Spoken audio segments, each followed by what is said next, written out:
आज की इस वीडियो का आगाज में एक एमसीक्यू से करने जा रहा हूं, ताकि एक कॉन्सेप्ट है जिसको मैं एवेल्युएट कर सकूं और फिर इस वीडियो को देखने के बाद आप अपने इस कॉन्सेप्ट को दोबारा से चेक करना कि कहीं आपका कॉन्सेप्ट गलत तो नहीं था, और अगर गलत है तो उसकी तस्हीह हुई है कि नहीं। क्वेश्चन है, बहुत ही इंपॉर्टेंट क्वेश्चन है, और अक्सर एंट्रेंस एग्जाम में बायोलॉजी से रिलेटेड कोई भी एग्जाम है तो उसमें ये क्वेश्चन पूछा जाता है, क्योंकि इसमें मिस्टेक के चांसेस ज्यादा होते हैं। और अक्सर वही क्वेश्चन पूछे जाते हैं जिसमें मिस्टेक के चांसेस ज्यादा होते हैं और बच्चों का कंसेप्ट अभी डगमगा रहा होता है। सो क्वेश्चन है, the by product of photosynthesis in bacteria is, कि बैक्टीरिया में जो फोटोसिंथेसिस होती है उसका बाई प्रोडक्ट क्या है। Alpha option sulphur, beta option oxygen, Charlie option glucose, delta option water और ईटा ऑप्शन मैंने दिया हाइड्रोजन सल्फाइड। तो आप इस एमसीक्यू को सॉल्व करें, इसका जो आंसर है उसको आप मार्क कर लें। हम आज के इस टॉपिक को डिस्कस करने जा रहे हैं जिसमें इस तरह के तमाम कंसेप्ट को हम डिस्कस करेंगे। वेरी वेरी इंपॉर्टेंट टॉपिक है न्यूट्रिशन ऑफ बैक्टीरिया, यानी बैक्टीरिया अपने न्यूट्रिशन कैसे हासिल करते हैं। यहां से एक और क्वेश्चन ध्यान में आता है कि ऑल बैक्टीरिया क्या ऑटोट्रॉफ है या हेटरोट्रॉफ है, और अगर ऑल नहीं है तो फिर मोस्ट ऑटोट्रॉफ है या हेटरोट्रॉफ है, मोस्ट पैरासिटिक है या सेप्रोट्रॉफिक है। Autotrophic, heterotrophic, photosynthesis, chemosynthesis, parasitic, symbiotic, pathogenic, इन बैक्टीरिया में डिफरेंस क्या है। इन तमाम क्वेश्चन का आंसर आपको मिलेगा आज के इस वीडियो में, इसलिए इस वीडियो को गौर से आपने सुनना भी है और इसको समझना भी। तो स्टार्ट करते हैं हम आज के इस टॉपिक को। अगर तो ये एक्सटेंसिव क्वेश्चन में आपको आता है, आप बोर्ड के पेपर दे रहे हैं, आप कोई भी ऐसा पेपर दे रहे हैं जिसमें शॉर्ट या एक्सटेंसिव क्वेश्चन पूछे जाते हैं, तो अगर एक्सटेंसिव क्वेश्चन आता है तो आप इसकी हेडिंग सबसे पहले डिफाइन करेंगे कि the way of obtaining nutrient by bacteria is called nutrition of bacteria, यानी वो कौन सा तरीका है जिससे बैक्टीरिया अपने न्यूट्रिएंट्स हासिल करता है। तो यहां पर हम ज्यादातर न्यूट्रिएंट्स से मराद लेंगे ऑर्गेनिक फूड, कि बैक्टीरिया अपनी ऑर्गेनिक फूड कहां से हासिल कर रहा है। तो ये method by which any organism obtain it's organic food, इस मेथड को हम कहते हैं फीडिंग और ट्रॉफिक। ट्रॉफिक का मतलब क्या होता है? फीडिंग। तो ये जो मेथड है ऑफ ऑब्टेनिंग न्यूट्रिएंट या ऑर्गेनिक फूड, इसको हम क्या कहेंगे? ट्रॉफिक। अब अगर कोई भी ऑर्गेनिज्म अपनी खुद ये ऑर्गेनिक फूड बजाते खुद बनाता है सिंपल इनऑर्गेनिक सब्सटेंसेस से, तो उसको क्या कहेंगे? ऑटोट्रॉफिक। और अगर कोई ऑर्गेनिज्म ये अपनी ऑर्गेनिक फूड खुद नहीं बना सकता, जब खुद नहीं बना सकता तो वो डिपेंड करेगा किस पर? वो अदर्स, ऑटोट्रॉफिक पर डिपेंड करेगा जो अपनी खुराक खुद बना रहे हैं। तो चूंकि वो डिपेंड करेगा अदर से लेगा, तो अदर के लिए वर्ड यूज होता है हेट्रोट्रॉफिक। यहां से two principal method of nutrition जो होते हैं वो आपको मिलते हैं कि ऑटोट्रॉफिक और हेट्रोट्रॉफिक वर्ड क्यों यूज कर रहे होते हैं। So the method by which any organism obtain its organic food या prepare its own organic food, तो उसको हम कहेंगे ऑटोट्रॉफिक न्यूट्रिशन, और ऐसे ऑर्गेनिज्म को कहेंगे ऑटोट्रॉफ। और if any organism is not able to synthesize to prepare its own organic food, that organism must depend upon other autotrophic organism for or heterotrophic organism for its food. Such organism are called heterotroph. तो हम bacteria को classify करते हैं on basis of nutrition. तो bacteria को हम nutrition की base पर इन्हीं दो क्लासेस में डिवाइड करेंगे। कुछ बैक्टीरिया ऐसे हैं that obtain food by own, यानी अपनी खुराक खुद बनाते हैं। ऐसे बैक्टीरिया को क्या कहेंगे? Autotrophic bacteria.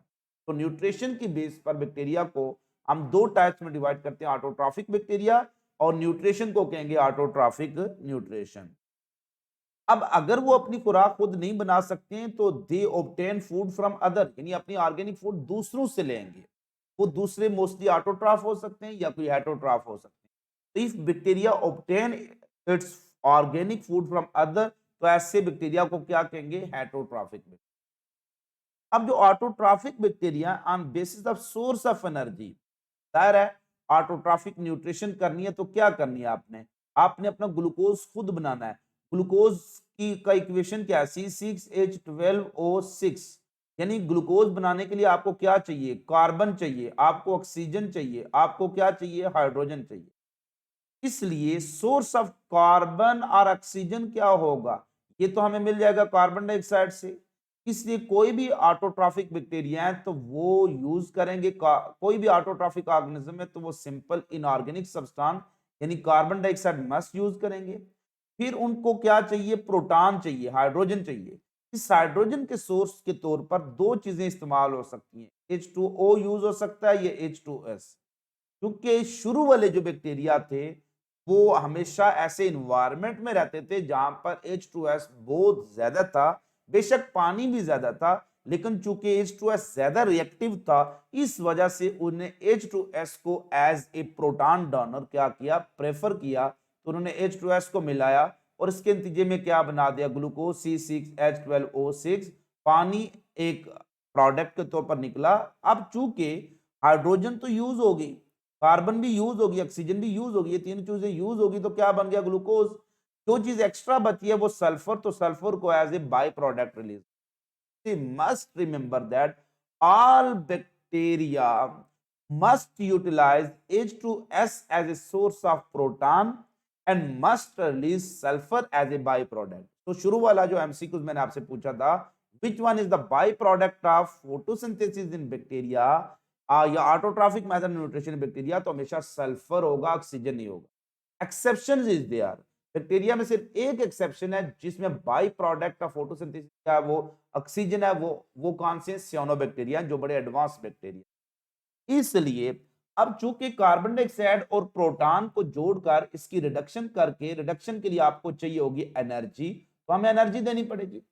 यानी ये ग्लूकोज बनाने के लिए आपको एनर्जी चाहिए। तो इस एनर्जी के सोर्स के तौर पर हम बैक्टीरिया, ऑटोट्रॉफिक बैक्टीरिया को दो कैटेगरी में डिवाइड कर। those bacteria that prepare their own organic food from simpler inorganic substances by using this energy from photo का मतलब बता from sunlight, सोलर एनर्जी से वो एनर्जी ले रहे हैं, तो these are called photosynthetic bacteria। तो दे क्या यूज करेंगे? सोलर एनर्जी यूज करेंगे। और दूसरे होते हैं कीमोसिंथेटिक बैक्टीरिया। अगर वो एनर्जी कहां से ले रहे हैं? Use energy from chemical oxidation. कैसे? कुछ बैक्टीरिया होते हैं नाइट्रीफाइंग बैक्टीरिया, वो NH4 में ऑक्सीजन को ऐड करते हैं और इससे बनाते हैं NO2। और कुछ NO2 की फर्दर ऑक्सीडेशन करते हैं और इससे क्या बनाते हैं? NO3। ऑक्सीडेशन में क्या रिलीज होगी? एनर्जी। और इस एनर्जी को यूज करेंगे अपना ये शुगर बनाने के।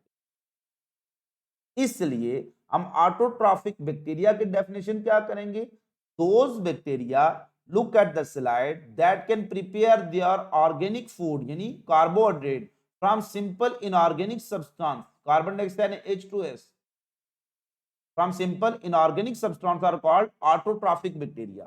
अब हमने यहां पर जिक्र ही नहीं किया कि वो एनर्जी कहां से लेंगे, ये कार्बोहाइड्रेट बनाने के लिए एनर्जी कहां से लेंगे। और जब एनर्जी का जिक्र हो जाए, those bacteria that synthesize their own organic food from simple inorganic substances by using energy from sunlight, by use of solar energy, तो उनको कहेंगे फोटोसिंथेटिक बैक्टीरिया या इनको फोटो ऑटोट्रॉफ बैक्टीरिया कहेंगे। और those bacteria that can synthesise their own organic food from simple inorganic substances, यहां तक क्या है? ऑटोट्रॉफिक। आगे वर्ड लगा देंगे by use of energy from chemical oxidation, तो इनको क्या कहेंगे? Chemosynthetic bacteria. जैसे हमारे पास नाइट्रीफाइंग बैक्टीरिया। तो ऑटोट्रॉफिक बैक्टीरिया में बहुत सी एग्जांपल हैं जो हम आगे डिटेल में डिस्कस। तो इन जनरल अगर जब भी आपसे क्वेश्चन पूछा जाए what is the equation of photosynthesis या what is equation of chemosynthesis in bacteria, तो जनरल इक्वेशन यही रहेगी, कार्बन डाइऑक्साइड प्लस H2S, यहां पर बनेगा कार्बोहाइड्रेट और फिर H2O और sulphur as a by product release होगा। लेकिन अगर आपसे पूछे फोटोसिंथेसिस इन बैक्टीरिया, तो यहां पर एनर्जी के बजाय आपने क्या लिखना है? Solar energy. और अगर तो वो कीमोसिंथेटिक की डेफिनेशन होगी तो यही इक्वेशन यूज होगी, लेकिन यहां पर हम लिखेंगे energy from chemicals, energy from chemicals. ऐसी फोटोसिंथेसिस जिसमें बाई प्रोडक्ट सल्फर रिलीज होता है, इस फोटोसिंथेसिस को क्या कहते हैं? सल्फोजेनिक, सल्फर पैदा करने वाली फोटोसिंथेसिस, जो अक्सर बैक्टीरिया में पाई जाती है। एक्सेप्शन क्या है? सियानोबैक्टीरिया जो H2S के बजाय क्या यूज करते हैं? H2O, और सल्फर के बजाय क्या यूज करते हैं? ऑक्सीजन। ऐसी फोटोसिंथेसिस को कहते हैं ऑक्सीजनिक फोटोसिंथेसिस। तो सबसे पहले जो autotrophic method of nutrition evolve हुआ था वो कीमोसिंथेसिस था, फिर इवॉल्व हुआ फोटोसिंथेसिस। फोटोसिंथेसिस में जो पहली फोटोसिंथेसिस थी प्रिमिटिव, वो थी सल्फोजेनिक, वो तमाम बैक्टीरिया में मौजूद है। एक्सेप्शंस, सियानोबैक्टीरिया वाहिद ऐसे बैक्टीरिया हैं जिनमें ऑक्सीजनिक फोटोसिंथेसिस इवॉल्व हुई और फिर सियानोबैक्टीरिया से एल्गी बनी है, उसमें भी H2O और ऑक्सीजन रिलीज होगी और फिर प्लांट उसमें भी oxygen. So which one of the following organism perform oxygenic photosynthesis? Plant, algae, cyanobacteria. Which one of the following organism perform sulfogenic photosynthesis? तो सिर्फ bacteria. So all bacteria produce sulfur as a byproduct except cyanobacteria. Which one of the following is a byproduct of photosynthesis in cyanobacteria? तो oxygen. In just bacteria तो sulphur. अब अगर कोई organism या bacteria अपनी खुराक खुद बना सकते हैं तो उनको क्या कहा हमने? Autotrophic bacteria. और इस मेथड ऑफ न्यूट्रिशन को हमने क्या कहा? Autotrophic nutrition. अगर वो एनर्जी कहां से ले रहे हैं? सोलर एनर्जी, तो उसको हम कहेंगे फोटो ऑटोट्रॉफ या फोटोसिंथेटिक बैक्टीरिया, और इस न्यूट्रिशन को कहेंगे जस्ट फोटोसिंथेटिक न्यूट्रिशन। और अगर वो एनर्जी फ्रॉम केमिकल से ले रहे हैं तो केमोसिंथेटिक बैक्टीरिया या केमो ऑटोट्रॉफ या केमोसिंथेटिक न्यूट्रिशन। अगर वो अपनी खुराक खुद नहीं बना सकते तो उनको दूसरों से लेनी पड़ेगी। तो दूसरों किससे लेंगे? दूसरे किसी ऑर्गेनिज्म से लेंगे, किसी भी ऑर्गेनिज्म से, जिंदा या मुर्दा से लेंगे। तो those bacteria that cannot synthesise, can को बदल देंगे कैनॉट से, those bacteria that cannot synthesise their own organic food but obtain food from others are called heterotrophic. Just हम कहेंगे हेटेरोट्रॉफिक क्योंकि इन अदर के बारे में बताया नहीं है कि वो लिविंग हैं या डेड हैं। तो इस बेस पर ऑन बेसिस ऑफ ऑर्गेनिज्म्स, वो अदर ऑर्गेनिज्म कौन से हैं? अगर अदर ऑर्गेनिज्म डेड हैं तो those bacteria that obtain their food from dead organism are called saprophytic और saprotrophic. Phytic phyta word plant और प्लांट लाइकली यूज होता है क्योंकि टू किंगडम है, बैक्टीरिया को प्लांट किंगडम में रखा गया था, इसलिए बैक्टीरिया के लिए वर्ड सैप्रोफिटिक भी यूज कर सकते हैं या सैप्रोट्रॉफिक, यानी ये वो न्यूट्रिशन है जो हमेशा डेड से हासिल होती है। तो obtaining nutrition from dead organism is called saprotrophic nutrition. They obtain food from dead organism और दीज आर एक्चुअली डीकंपोज। इससे पहले हम यही पढ़ते आ रहे हैं कि डीकंपोजर कौन होते हैं? फंजाई और बैक्टीरिया। लेकिन याद रखना सारी फंजाई, सारे बैक्टीरिया कभी भी डीकंपोजर नहीं होते। सिर्फ और सिर्फ कौन से बैक्टीरिया डीकंपोजर हैं? सैप्रोफिटिक और सैप्रोट्रॉफिक। सिर्फ और सिर्फ कौन सी फंगस डीकंपोजर है? सैप्रोट्रॉफिक फंगस डीकंपोजर है। इनको डीकंपोजर क्यों कहते हैं? क्योंकि ये डेड ऑर्गेनिज्म को इतना तहलील करते हैं कि उससे वापस क्या निकाल लेते हैं? मिनरल एलिमेंट्स निकाल लेते हैं, जैसे नाइट्रोजन, हाइड्रोजन, ऑक्सीजन, यानी उनको वापस एलिमेंट में बदल देते हैं, इतना डीकंपोज करते हैं। क्लियर? अब अगर बैक्टीरिया ऑब्टेन करते हैं energy from other living organism, अगर लिविंग ऑर्गेनिज्म से लेंगे तो these are called parasitic. Clear? और अगर ये लिविंग ऑर्गेनिज्म में डिजीज काज करते हैं तो ऐसे पैरासिटिक बैक्टीरिया को कहेंगे डिजीज काजिंग बैक्टीरिया और पैथोजेनिक बैक्टीरिया। तो बड़ी सिंपल सी स्टोरी है। Those bacteria that can prepare their organic food are called autotrophic bacteria, that can prepare their organic food by using solar energy to photosynthetic bacteria, by using energy from chemical to chemosynthetic bacteria. Those bacteria that cannot obtain their organic food by own but obtain from others are called heterotrophic, just heterotrophic bacteria. If they obtain from other dead organism, these are saprotrophic, these are actually decomposer. And if they obtain their organic from other living organism, these are called parasitic. If they cause disease, these are called pathogenic. फिर एक nutrition ऐसी भी है, बड़ी special किस्म की nutrition है bacteria में। वो स्पेशल न्यूट्रिशन कौन सी है? उस स्पेशल न्यूट्रिशन को कहते हैं सिम्बायोटिक। यहां पर बैक्टीरिया जो एसोसिएशन शो करते हैं, सम टाइम वो किसी बाज़ ये ऑटोट्रॉफिक भी हो सकते हैं, बाज़ हेटेरोट्रॉफिक भी हो सकते हैं। सिर्फ ये स्पेशल न्यूट्रिशन किस वजह से शो करते हैं कि उनको वो इन्वायरमेंट चाहिए होता है, प्रोटेक्टिव इन्वायरमेंट। जैसे रूट नोड्यूल के केस में आप देखें, बैक्टीरिया प्लांट की रूट के अंदर छुप जाते हैं और वहां पर छुपने के बाद छुप कर ये क्या करते हैं, एक्चुअली वहां पर हवा में से नाइट्रोजन लेते हैं और उससे अमोनियम आयन बनाते हैं और प्लांट से बनी बने खुराक हासिल लेते हैं। तो this is a special type of nutrition in bacteria in which they form association with other living organism and obtain their nutrition. This is called symbiotic nutrition. तो ज्यादातर जो बैक्टीरिया होते हैं जो सिम्बायोटिक न्यूट्रिशन में, वो ऑटोट्रॉफ भी हो सकते हैं, हेटरोट्रॉफ भी हो सकते हैं। जैसे कुछ बैक्टीरिया जो होते हैं जैसे सियानोबैक्टीरिया, जब एसोसिएशन बनाते हैं किसके साथ, फंजाई के साथ, इन फॉर्म ऑफ लाइकन, तो वहां पर बैक्टीरिया क्या होते हैं, ऑटोट्रॉफ होते हैं। लेकिन जब बैक्टीरिया एसोसिएशन बनाते हैं और किसके साथ, रूट नोड्यूल के साथ, तो वहां पर ये क्या होते हैं, हेटरोट्रॉफिक। तो ये कुछ एग्जांपल हैं फोटोसिंथेटिक बैक्टीरिया की जो आपसे एमसीक्यूज में पूछ सकती हैं कि पर्पल कलर के बेस पर सल्फर बैक्टीरिया होते हैं photosynthetic bacteria, green sulphur bacteria है फोटोसिंथेटिक बैक्टीरिया, और पर्पल नॉन सल्फर बैक्टीरिया जो होते हैं ये भी क्या है, फोटोसिंथेटिक बैक्टीरिया है। ये जो मैंने आपको प्रोसेस बताया था कि मैकेनिज्म ऑफ कीमोसिंथेसिस क्या है, वो हवा में से कुछ बैक्टीरिया ऐसे हैं जो नाइट्रोजन लेंगे, इस नाइट्रोजन को अमोनियम में बदल करेंगे, अमोनिया या अमोनियम में, इनको नाइट्रोजन फिक्सिंग बैक्टीरिया कहते हैं। ये जो राइजोबियम स्पीशीज होती हैं ये काम करती हैं और ये बैक्टीरिया सिम्बायोटिक न्यूट्रिशन शो करते हैं, क्या राइजोबियम रूट नोड्यूल एसोसिएशन बनाते हैं।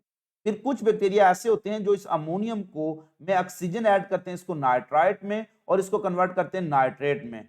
जैसे हमारे पास कुछ नाइट्रोसोमोनास और नाइट्रोबैक्टर बैक्टीरिया होते हैं, ये क्या करते हैं, इस पूरे प्रोसेस से क्या अमोनियम कन्वर्ट हो रहा है नाइट्राइट में या नाइट्रेट में, इसमें क्या रिलीज होती है, एनर्जी, और इस एनर्जी को वो यूज करते हैं कार्बन डाइऑक्साइड में प्रोटॉन ऐड करके क्या बना लेते हैं, ग्लूकोज बना लेते हैं। तो nitrifying bacteria are example of chemosynthetic bacteria, जबकि राइजोबियम बैक्टीरिया एग्जांपल है वो सिम्बायोटिक बैक्टीरिया की एग्जांपल। उम्मीद करता हूं आज का ये वीडियो लेक्चर आपको पसंद आया होगा। ये टॉपिक बहुत इंपॉर्टेंट है बिलखुसूस एफएससी पार्ट 1 के स्टूडेंट्स जो बोर्ड की एग्जाम दे रहे हैं, तो एक्सटेंसिव क्वेश्चन के लिहाज से पूछा जा सकता है। इसमें एमसीक्यूज बहुत इंपॉर्टेंट है, एंट्री टेस्ट के लिहाज से शॉर्ट क्वेश्चन इंपॉर्टेंट है, किसी दो के दरमियान डिफरेंस आपसे पूछा जा सकता है। अगर आपको ये वीडियो पसंद आई है तो जरूर लाइक कर दिया करें और कमेंट सेक्शन में अपने वैल्यूएबल कमेंट जरूर पास किया करें। इसके अलावा ये वीडियो अपने उन कोलीग तक जरूर शेयर करें जिनको इसकी जरूरत है, बिल्कुल उन जरूरतमंद स्टूडेंट्स को जो अकेडमीज की हैवी फीस जो होती है वो बर्दाश्त नहीं कर सकते, उनके लिए एक फ्री प्लेटफॉर्म है स्टडी के लिए। अपना बहुत ज्यादा ख्याल रखिएगा, खुश रहिएगा, खुश रखिएगा। इस दुआ के साथ अल्लाह आपको कामयाबी अता फरमाए। फी अमान अल्लाह।